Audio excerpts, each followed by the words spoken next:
Welcome to the Vandy Sports Podcast. I am your host, Chris Lee. Our guest today, George Plaster of Nashville Sports Radio. We thank our sponsor, Wellspire, Nashville's Learning and Development Center. Wellspire offers personal and professional development opportunities in a beautiful facility in the Gulch neighborhood. Stop by for an event with world-renowned speakers or host an off-site event that will wow your team or your clients. We also thank our co-sponsor, the Well Coffee House, which turns coffee into water and has a mission to bring clean water to the world.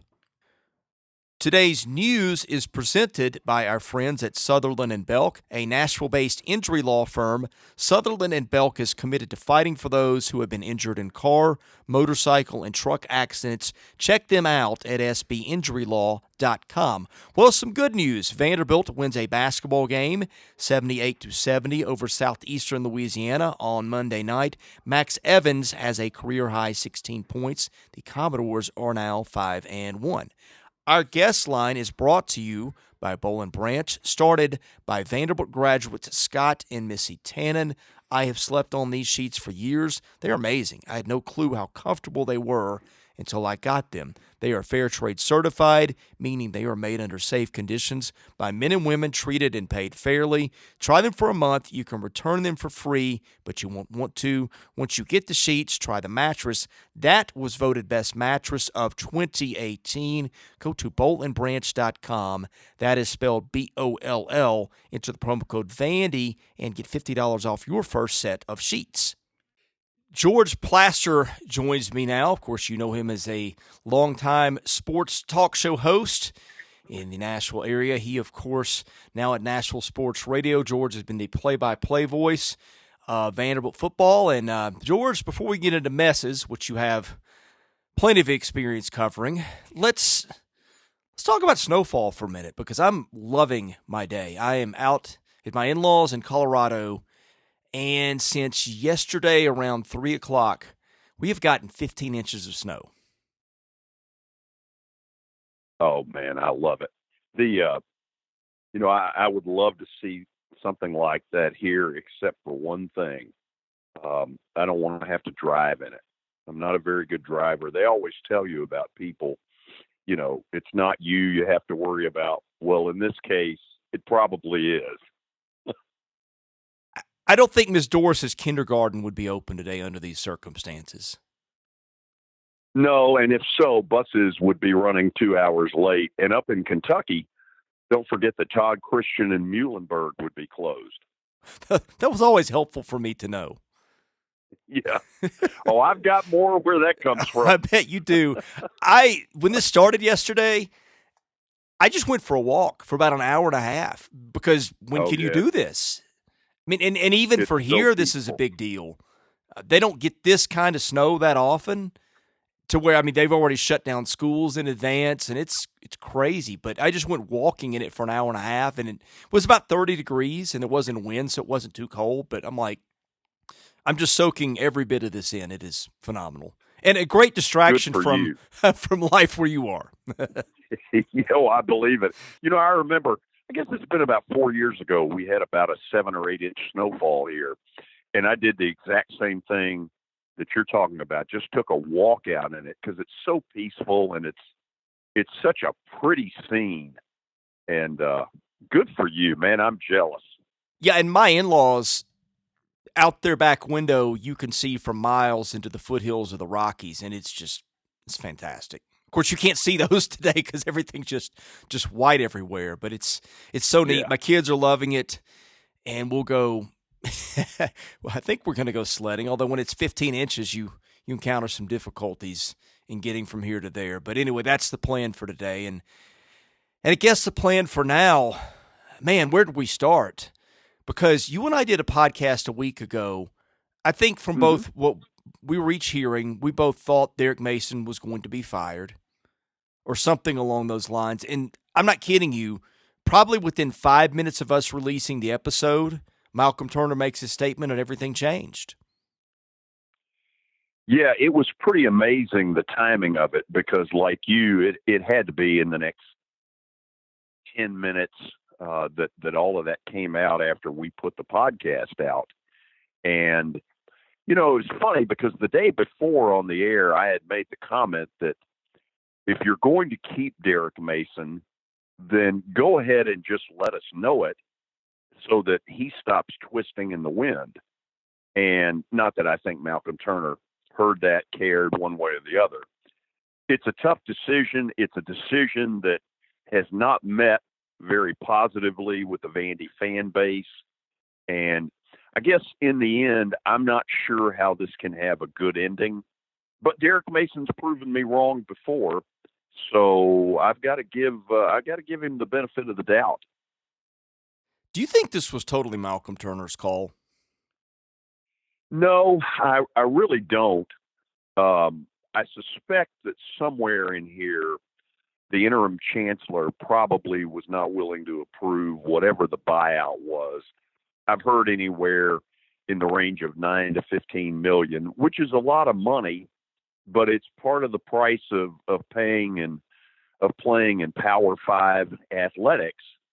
And no, it would not shock me at all if we find out after the fact that that's what really has gone down here. Well, now the undercurrent to watch is what happens with the coaching staff, because sometimes ADs will make life as miserable on a coach as they can, and that includes dictating who comes, who goes, those sorts of things. And I'm starting to hear names of this guy's going or those sorts of things, and several of them. That's the carousel that I think is coming next. Well, I don't doubt that at all. Uh, First of all, I don't know how you bring back the offensive staff for the most part, given the track record that they have had this year. For whatever reason, Kalijah Lipscomb and Jared Pinkney ended up in some witness protection program only to be released in time for the ETSU game, like that's where they were really needed. I don't understand any of what they were trying to accomplish this year, and I don't see how Mason can return a bunch of those folks. So I don't doubt that while they're preparing for Tennessee, there's also probably a phone call or two going out saying, hey, what are you hearing? Who's open? All that kind of stuff. That's just sort of the way college athletics works about this time of year. This is probably piling on, but I need a laugh, and I think the audience does too. When they suddenly found Pinkney on Saturday, I kept wondering, like, was he in the book where he found his call sheet a few years ago? I don't get that one at all. Pinkney had already proven before this year what a dominant force he could be. He made the decision to come back. I don't doubt he's furious with their staff for how little and how poorly he got used. I'll never understand that because the guy is a load and he's going to play somewhere on Sundays in the future and he's going to make the staff look bad.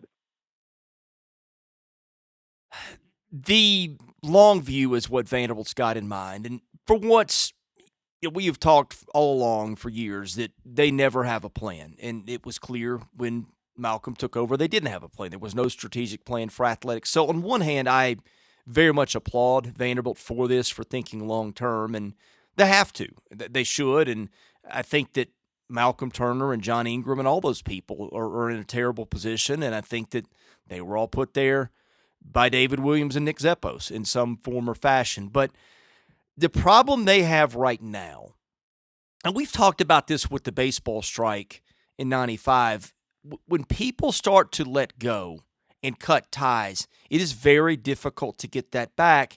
And at a time where, let's say they build a new stadium and it's nice, you need to have fans to fill it. I'm starting to hear people say things like, I'm done till he's gone, and saying things like, I'm going to pull support for basketball and baseball too, just on principle. The long-term view is really important, but I wonder if they have not underestimated the impact of the short term. Oh, I don't doubt that you're right about that part because even I've been taken aback by kind of how violent some of the reaction has been. A lot of the, I'm giving up my tickets, this is it, I've had enough. And the truth of it is, by Vandy standards, Mason has done some pretty good things. Beating Tennessee 3 years in a row is something that no Vandy coach has achieved in my lifetime.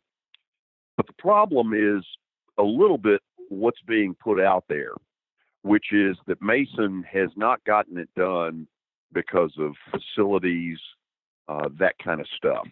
And look, I'm not going to sit here and tell you that that doesn't hurt what he's trying to do, but it's hurt every coach from Bill Pace to Steve Sloan to George McIntyre to Watson Brown. It's hurt them all. But this year, what's gone on is coaching blunders. Coming out and telling us that he had two quarterbacks that were good enough to play at the SEC level when the truth of it is he didn't have any. Either he knew that and tried to hide it, or they weren't very good talent evaluators. Then the Pinckney and Lipscomb witness protection program, I'll never understand that. So a lot of what has ailed this particular team has nothing to do with facilities. It has to do with bad coaching. And that's the part that they have sort of omitted in this narrative. And, only time will tell whether that ends up being a long-term problem or just a 2019 issue. Well, and of all the things he said, it's one of them that was basically back in the spring in the offseason that I think people have largely forgotten about. It was that now, because of the quarterbacks we have, we can do more with the offense and open up the playbook in the ways that we could not with Kyle Shermer. Yeah, please. Kyle Shermer looks like Troy Aikman when it comes to what Vanderbilt has been doing. Kyle Shermer has masked for Derek Mason 3 years of what we saw this season. Shermer not only was really good, but he was really durable. And that hasn't always been able to be said about Vanderbilt quarterbacks. Kyle Shermer has basically saved Derek Mason's job long enough to get into 2019 than to have all these problems. We've got tons of questions from the mailbag, and I'm going to go there in a minute, but let's talk hoops. 6 games in, what do you think of this team and the job that Jerry Stackhouse is doing? First of all, they look a little better than I think most of us thought they would. We need to also understand that they've set up the schedule not necessarily in cream puffs, but in teams that they had a shot to beat early to try to get some confidence. The schedule is going to get a lot tougher. We know that, and when they get into SEC play, we know exactly what they're getting into. Going into the season, it looked like there were 2 players you could really count on, Neesmith and Saban Lee. And now it looks like they may have added a couple more to that mix in Maxwell Evans and Scottie Pippen Jr. And if that's the case, then they've at least got a puncher's chance where going in, you're sitting there going, what chance do they possibly have? The other thing is Stackhouse, he's got an interesting style. He doesn't get off the bench a ton. He looks very under control. Looks like he picks his spots with referees very well. And I'll admit, I'm impressed. I'm curious. I'm interested. I want to see where this is going to go. With Pippen, I'm really anxious to see how he handles bigger and more athletic guards because I think that's going to determine a lot this year. Sure it is. I sit there and I see Scottie Pippen in the end zone, and that reminds me of Will Perdue, and it reminds me of a memorial gym that I grew up in that I wish still existed. But yeah, you're right. How he does against more athletic point guards that he's going to face in late December and January and February, that's going to tell us a lot about whether they've really got a shot at being halfway competitive. George, are you ready for the mailbag? Absolutely. Can't wait. The mailbag's been great lately, hasn't it? It's been unbelievably good.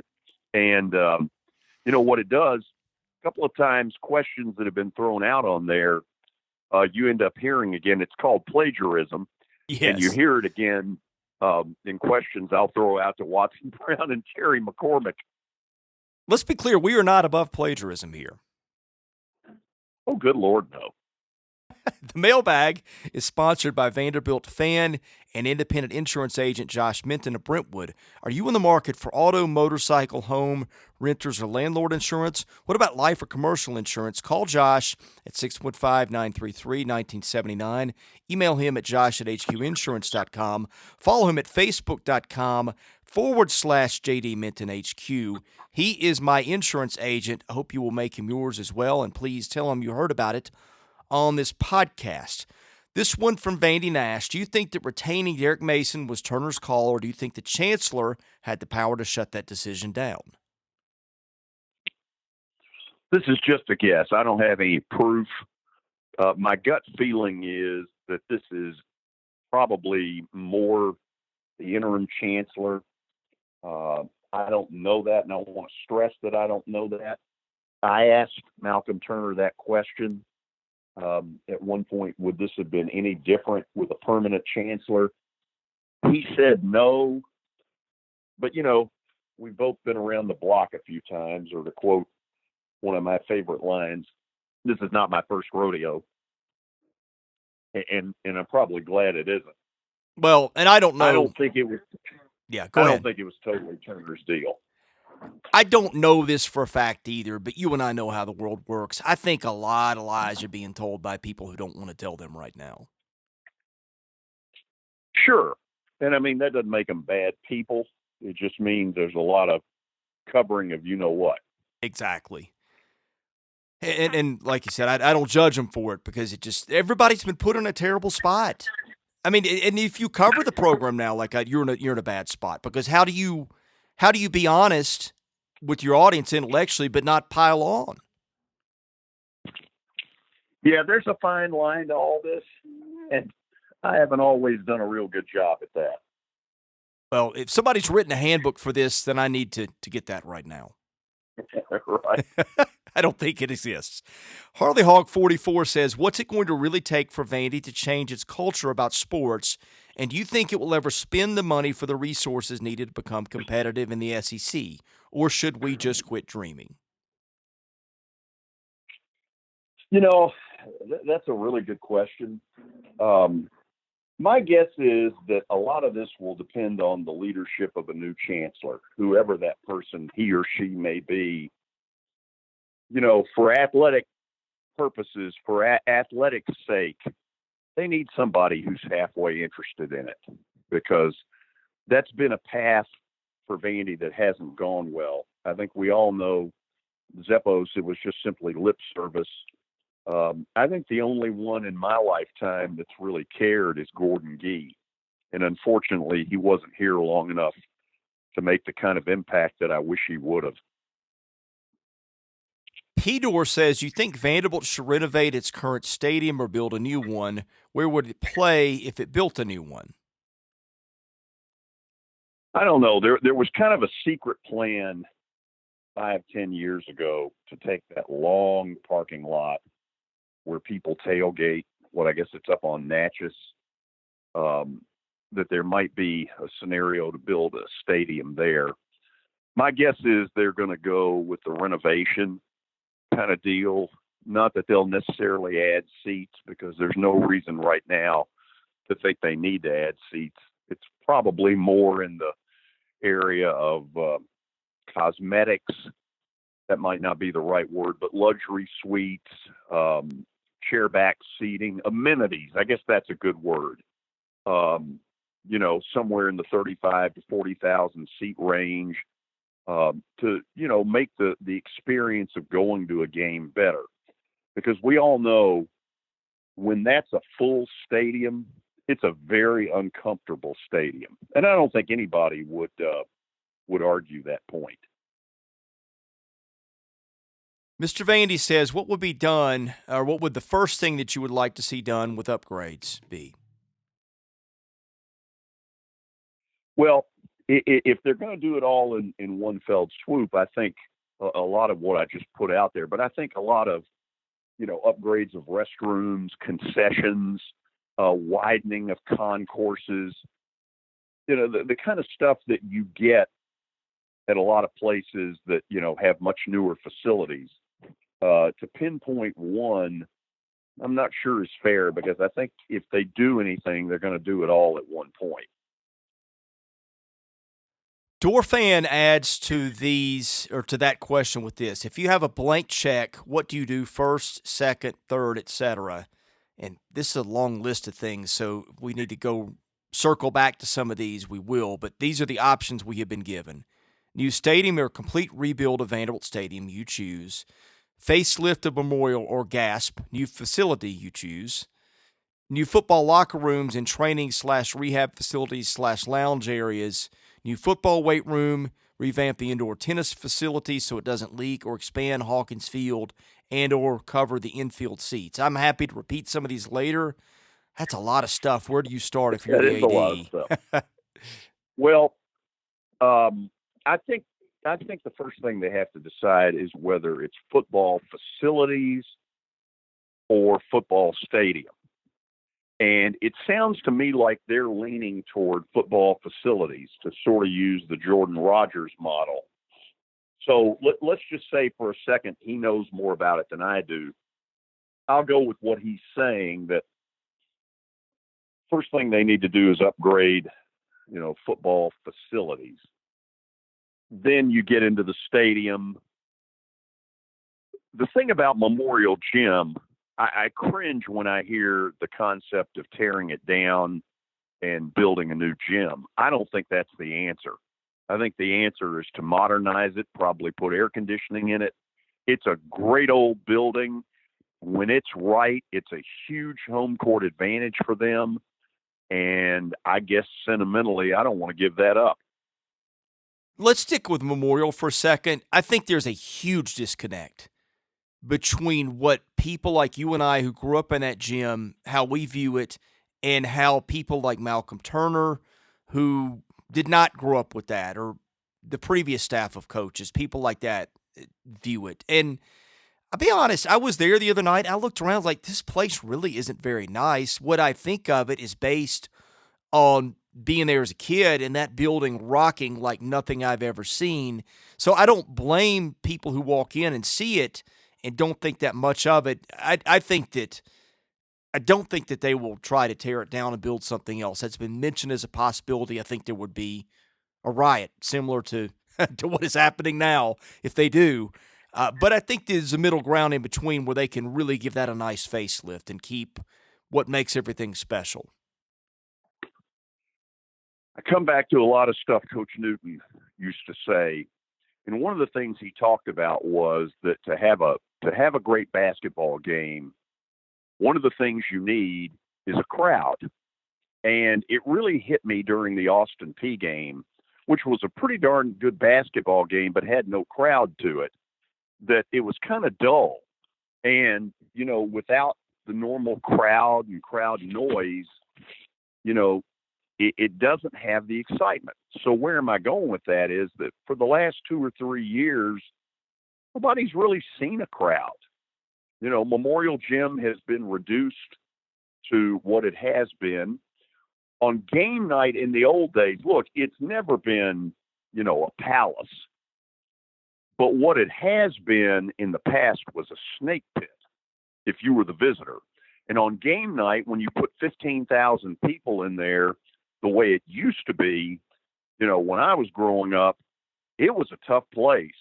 And I understand that some people who haven't been around there don't necessarily see that, get that, understand that. But they better be careful, because that's too great a deal to just blow it up. I'm into that. Back to the football portion, my understanding is that I think they've already raised money for a locker room renovation, which is going to be done very nicely. And this is one place where I agree with them. I think that where they need to focus first is on those areas where it affects their athletes and their recruiting because they're easier to do, they're cheaper to do than a stadium, which is very complicated in so many ways. And plus, here's the thing.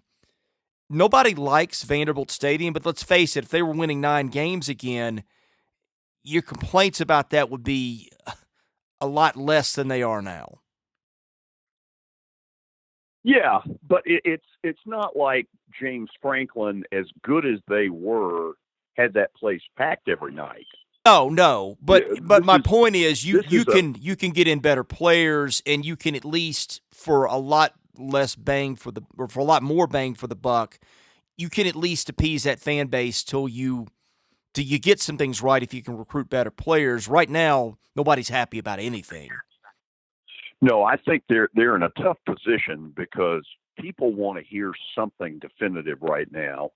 And the problem is Malcolm Turner has only been here a short amount of time, and he's probably had some things on his plate that he had no idea he was going to deal with. And while he's trying to do that, he's also trying to do everything this side of curing cancer. And so guys had a tough job, but I hope that the sooner the better that they can put something fairly definitive out there that says, okay, here is the plan. Here's what we're going to do. Boom. George, we covered more ground today. I'm going to check the mailbag one more time and see if any of the questions have popped up. I think we're at the point really where there's just not a lot more to say. What is there anything worth getting into today before we end the podcast that we didn't? Well, they play Tennessee on Saturday, and nobody quite knows what to expect out of that. You know, are you going to get a wildly excited Vanderbilt football team that, you know, decides that while their season hasn't gone very well, that a victory over Tennessee could cure some ails? Or are they one that's going to show up there and basically mail it in? Don't know what to expect. Have no idea.